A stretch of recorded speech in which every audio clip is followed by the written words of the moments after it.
I just kind of love working with plants. I love how dynamic it is that every day you come out and something is different, something is growing, something needs to be fixed. Even the worst soil can be transformed into something that's just vibrant and abundant. That kind of ties into recovery really well, that kind of no matter who you are, no matter where you've been, that potential for transformation and healing is always there. Pull it up gently. Yeah, that's perfect. Good. And then we can peel off some of these outer leaves and get the nasty bits out. My role is to use the farm as a mechanism to help them get underneath the self-doubt and all the pain that folks have gone through. Look at that beautiful thing. People come in here pretty broken. The drug use, the alcohol use is just beat them down. And that's something you typically don't fix in 30 days. I want parents to know that there's hope.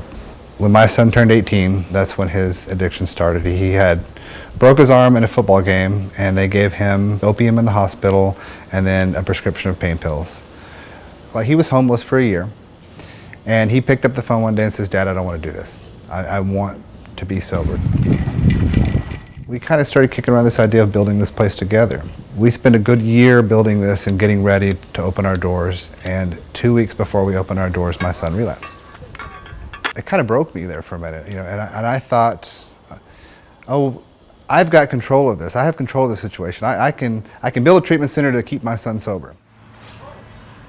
In that moment of realization that this isn't about me or him, this is the big picture of how many people can we help.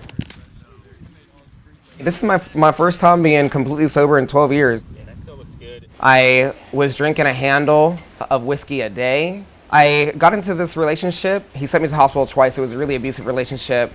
Broke my heart. Also broke my nose.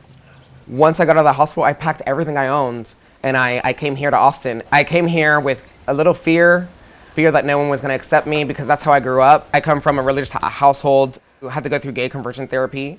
When I was 10, I got tied up to a bed and molested. I would go to school with bruises all over, scratches, bite marks, and kids would make fun of me. Being here was the first time me telling anyone about it.